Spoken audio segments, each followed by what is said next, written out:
Hello, my beautiful souls, and welcome. I'm here with two very strong energies that we might associate with the goddesses Hekate and Isis. I'm not entirely sure what they want to bring through. All I know is that they've been patiently waiting while I was recording another message and then making dinner. They were in the background, like patiently waiting. And I feel like that's important. And they are pulling me in a deep trance. Haven't had that in a while. I'm realizing that I've been channeling a lot of like messages for the collective, like from the collective. I've been tuning into your energy and bringing those kind of messages through. But yeah, now there's like spirit stepping through and wanting to bring something across. I might have my eyes closed a lot during this one, we'll see. So the first thing they are bringing me to is that I realize that my face is kind of there's the light side and there's the darker side because of the lighting that I have. So they are here as representatives of both like the light and the shadow aspect of the, I hear like the ancient feminine, the deep feminine.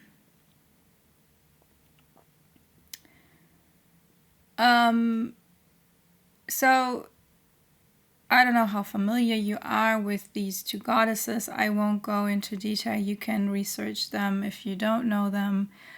One thing that both have actually in common is that they are both associated with magic. So I feel like that this is relevant, and we'll see how this comes through during the message. I'm also noting that my throat is a little bit like dry, or my voice is cracking a little bit. Feels a little bit sore. So this is what this is telling me, and I'm also, yeah. It feels like that this might be related to witch wound topics. We'll see how, like, I feel like this collective is working on witch wound topics like one way or the other a lot. Doesn't matter if you identify those things as witch wound topics. I observed this a lot, that there are a lot of witch wound healing topics arising for many people, but they wouldn't call it that, and that's fine. It's just like it's an energy, and that's interesting. Now I'm looking at, I have a candle on my little altar that I lit up, and it's flickering, which is weird because there is no draft or anything. I wasn't doing that before. So this is like the flame is not burning in a calm and constant way, but it's flickering.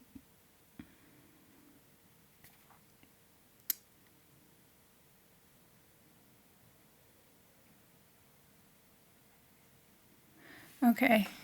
So they want me to draw a few cards from my moon deck, which is not surprising as they are like the feminine, and especially Hekate is associated with the moon.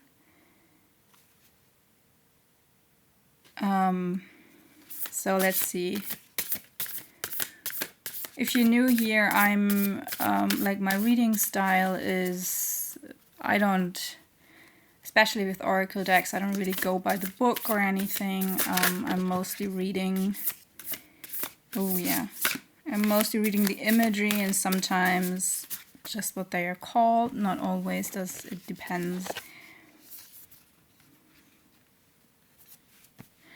So the first one, so the deck is in German, but I'll translate. So the first one is, you could say, like Moonlight and Enchanted. And I immediately think of Hekate with like the 3 different moon types of moon. I'm sorry if my language is escaping me because I'm in a deep trance and words are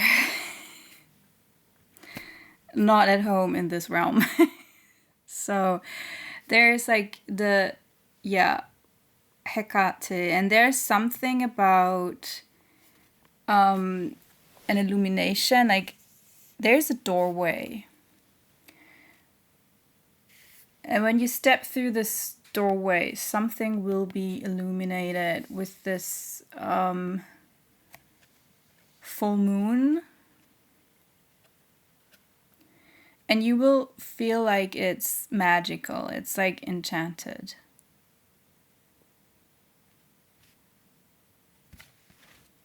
And I find this very beautiful because like this magic topic was coming out in so many messages over the last few weeks actually. And so there's something very, I wanted to say witchy in the energy. I love that.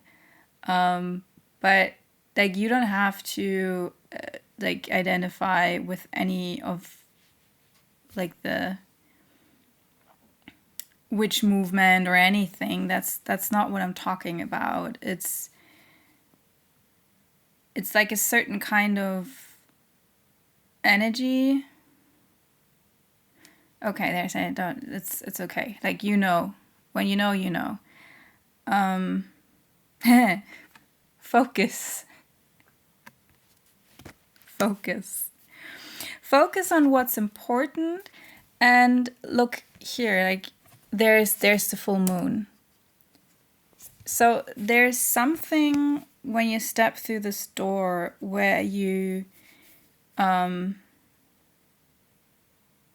need to put your focus on, or in order to step through, you need to focus on wanting to step through.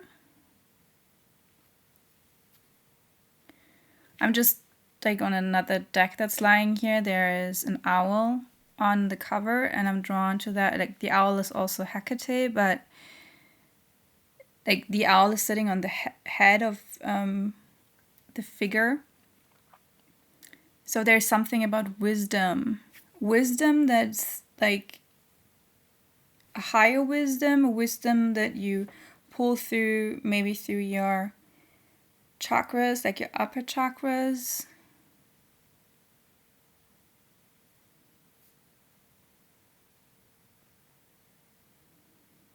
And drawn to that flame again. It's like it's still flickering. There's something about like you need to adjust your focus in order to get like the decisive forward movement that will bring you like through this door on the other side of this door.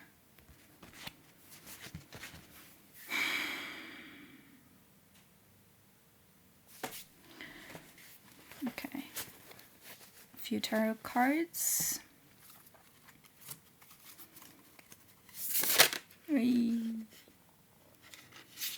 Take them, take them. Those, okay. Oh, there were two hidden. So there's something hidden.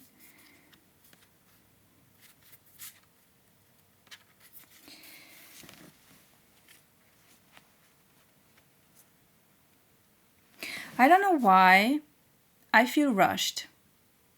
I was just about to say, like, give me a second, but like the energy is just moving as fast as it is moving. So there's something about don't rush. Or maybe you feel rushed by something. Maybe you have like the idea about I need to rush through something, through a process or anything. You don't have to be rushed. Like there's no rush. Okay, they're also saying something about like right now with this, like the whole collective, everybody's speaking about the fire horse. Like the message is timeless. So if you find this to a later date, there might be something else maybe going on. But right now we are like at the beginning of the year of the fire horse, and there is a certain feeling of urgency or pressure that's coming with that. Hold your horses. Hold your horses. There is no rush. Take your time, because we want to get this right. We want to get this right. Not about like...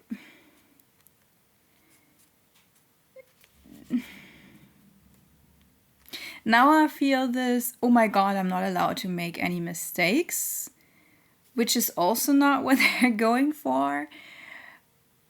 Like they just say like, take your time, trust your intuition, and just like allow things to unfold.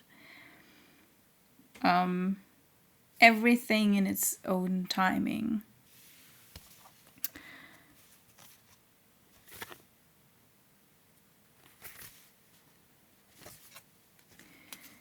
Okay, so like the first card they're drawing me to is the Four of Cups. And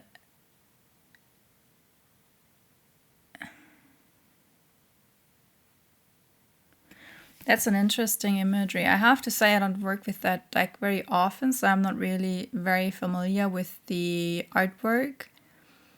So, and it's always like it's catching me off guard. It's catching me like in a different way. And it's, oh, that's interesting. It's kind of putting on its head what I usually know. So there's something about a perspective shift. And so the Four of Cups is basically like, there's no rush. Like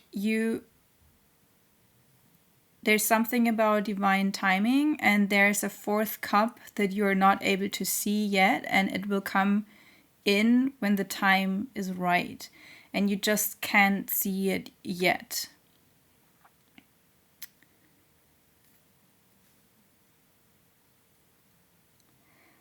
I'm drawn to this fourth cup. It's, to me, it looks like an ornament here. Like a cherry on a cake.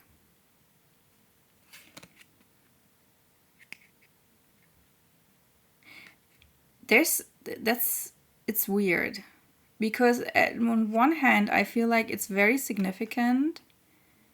It's actually like really important. And it's worth waiting for. And then again, it will feel like cherry on the cake. Oh, okay. So no, like, yeah, yes, and I'm sorry. Yes, and you know that this thing that's coming in was like essential. It was like the last piece that you needed to get like the whole picture, and that is like it's actually essential. But from the outside it could look like it was actually just like the cherry on the cake. Like other people will probably not be able to see how important this thing is, but you know that without it nothing would have been possible. That's interesting. I'm curious what that is.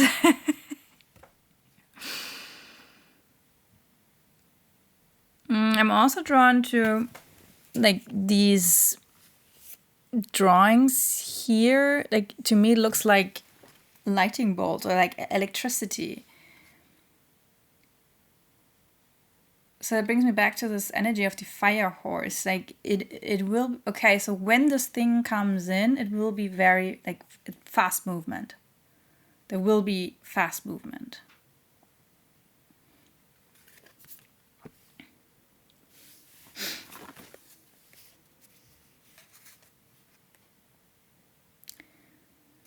And like this is bringing me to like the next card, the Ace of Cups, and this is like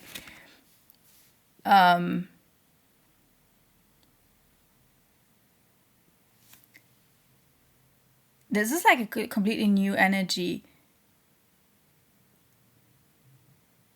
So this is very interesting. This is like it's the accumulation like of all the cups. You have like all the cups and they come together like puzzle pieces, and suddenly something completely new is emerging from it. And this time, like this movement is spiralic for one, which is to me like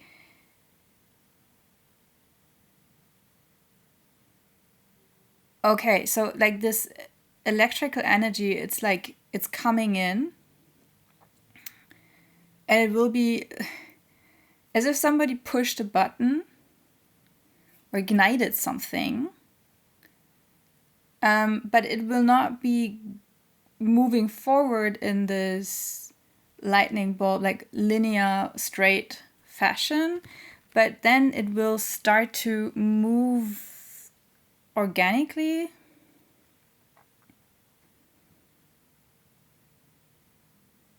It will unfold.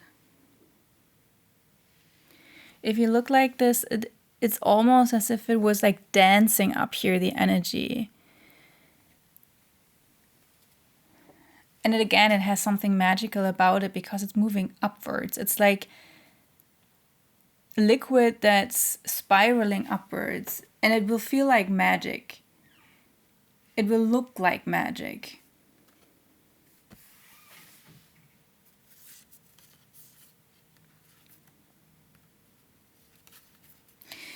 So the card that was stuck in between the others was the Tower. What do we have here? The Six of Pentacles and the Eight of Cups. Okay, so but yeah, first about the Tower. It was stuck between these two cards. At first I almost didn't see it, and then I saw it, and like my first not reflection, reaction was like, oh no, the Tower, which is interesting because usually I don't perceive the Tower as negative. Not again, I hear. Okay, not again. You received so many Towers, you're like, oh, come on. Not again. But it's the interesting thing is that it's like it's hidden. It's like a hidden tower. Maybe it's like it actually is a tower, but it's like for you it doesn't even feel like one.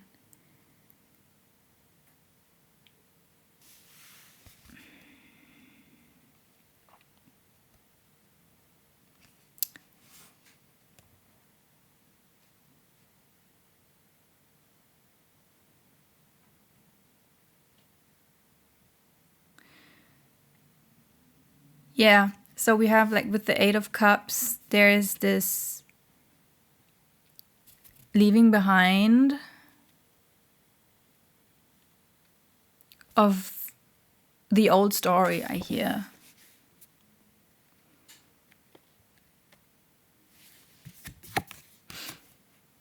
And you're moving into something that is like, it feels like a very balanced energy and very much about like giving and receiving.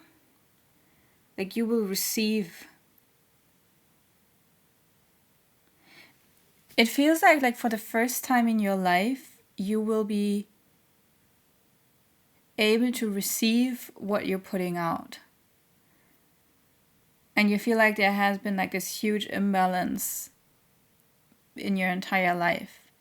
And so for that, like the tower is required, and you have to,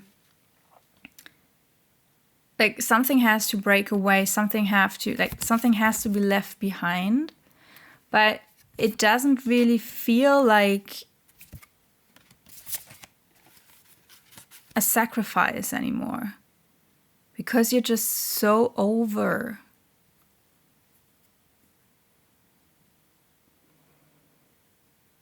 There's something about being so over with the old story again. And they're bringing me back to the focus card.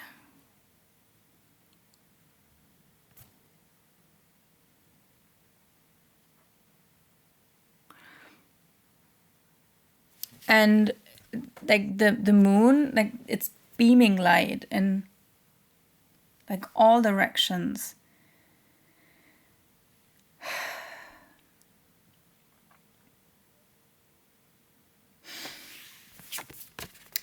With like this balancing of energy and for one, like the beaming out, which like they bring me to this magnetic energy, like the pulling in, and at the same time the focus, which is like the more of a yang energy, masculine energy, if you will. And the other one is like more of the yin energy, the feminine energy, like the drawing in. So there's a balance of both. You need the balance of both. And they have to like work together.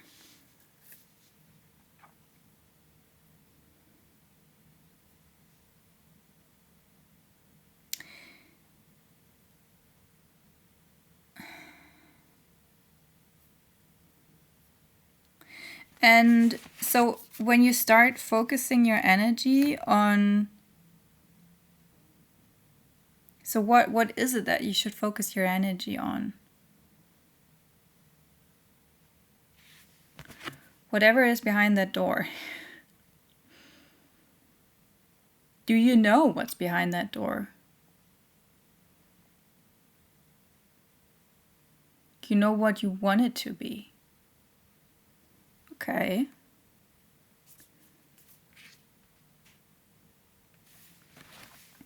And I just like put the card down, like the focus card, and I put it onto the tower. So this is speaking to me about like with you focusing on that, the tower will occur. But like they said, it's like it's not a bad thing.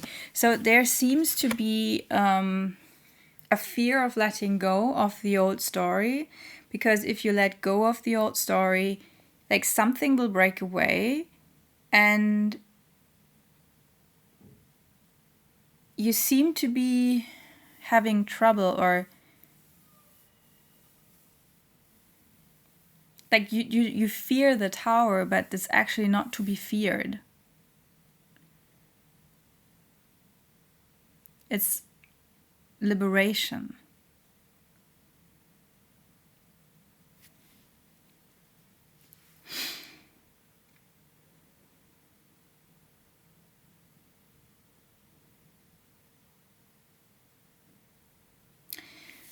I'm sorry, like it's no, they're suddenly like they're really quiet. Okay, so there's something about the quiet. I kept hearing like a song over and over in my head over the last few days. It's called "And Then the Quiet," I think. So at least it's a line in the song. It's like "And then the quiet."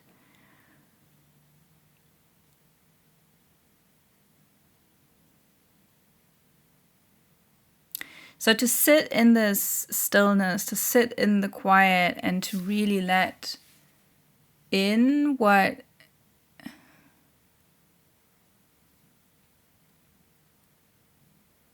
to find the focus, like what do you want to focus on? What is it that you want to focus on? Does the old story even fit any, like, sometimes we're so used to telling us certain stories because we were living that story or like chasing after certain things, ideas, beliefs, wants, people, whatever, from a certain story, that like we don't even realize how much we've changed through the process. And we should like take a really, really close look at ourselves and what we think we want. Like really double check. Is this still like the old story? Does it still fit? Is this still me? I don't say that it's not. They're just saying that, like, and it's okay if you say, like, yeah, that's still what I want. And that's totally fine. It's just, it's you who decides. It's like you who gets to decide. And in order to do that, you need to sit in quiet.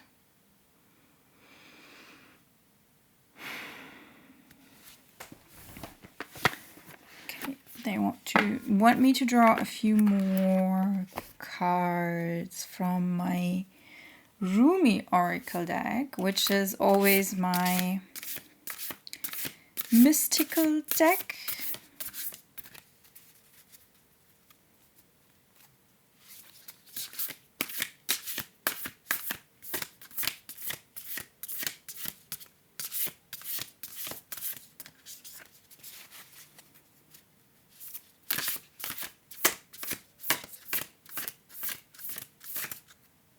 I feel like I'm almost sleepwalking.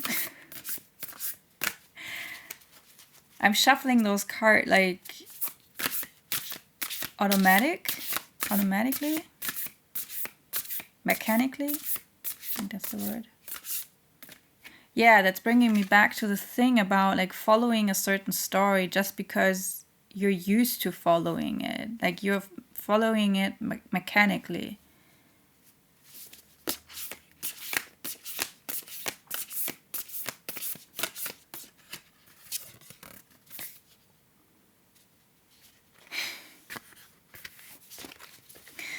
Wow. Divine Mother manifests.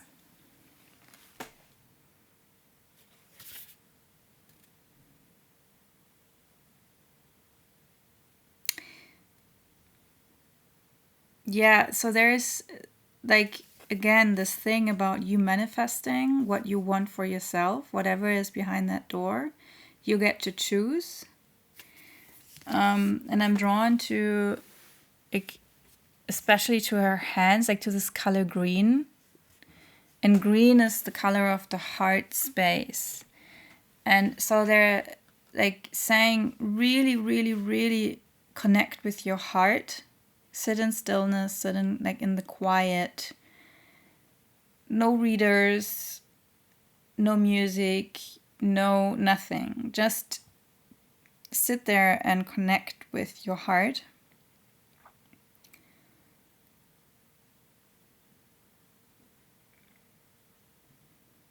And listen to what it has to say. I'm looking at the owl again. Like there is this deep, deep wisdom inside of you, inside of your heart space. It's your life. It's your decisions. It's your path. You're forging your own path.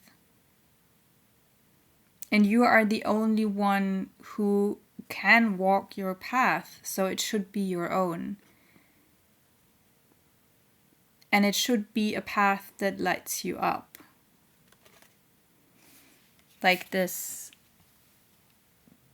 glowing light that she holds in her hands.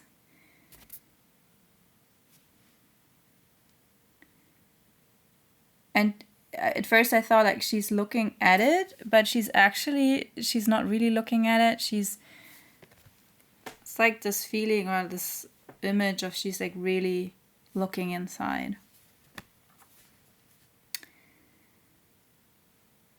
So I feel like this is complete. I'm just checking in for a second here.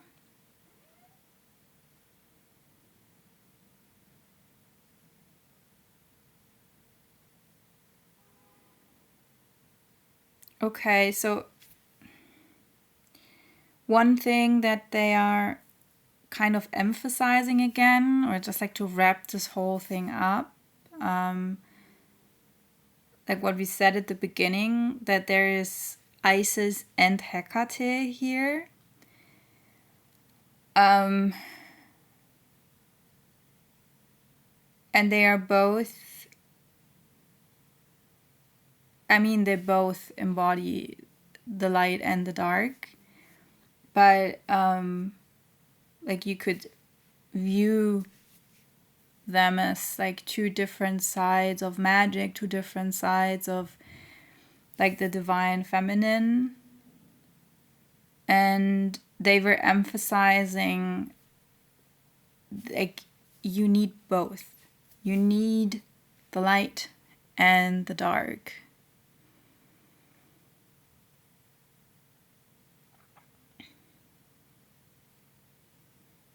A white feather could be significant for someone.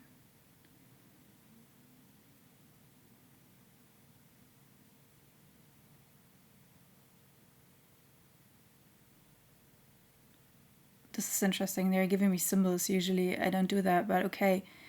There's something about like how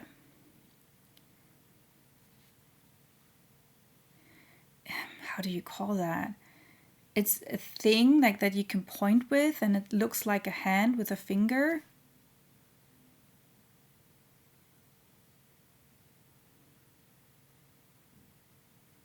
Something about a pentagram. Looks like a coin or maybe, I'm not sure, something that you have like on a chain or something like that. Musical notes. You're singing. Something like music in general. Some kind of dancing, like stomping or I don't know, embodiment work, something like that. Maybe something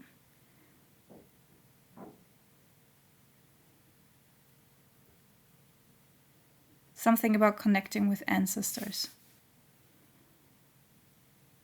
And an hourglass.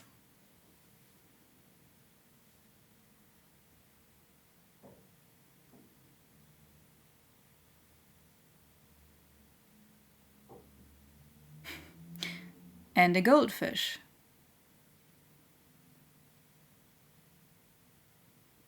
That's it. All right, my dears. So that's it. I feel like that's it. Yes.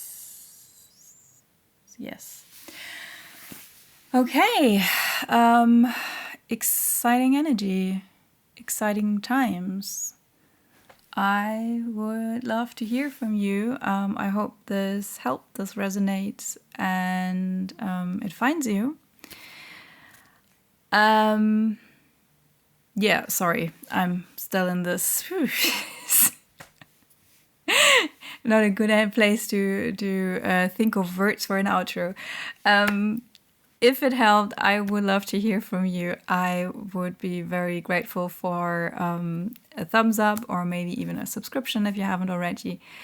And yeah, I wish you all the best with that. And maybe see you in the next video. Until then, take care. Bye.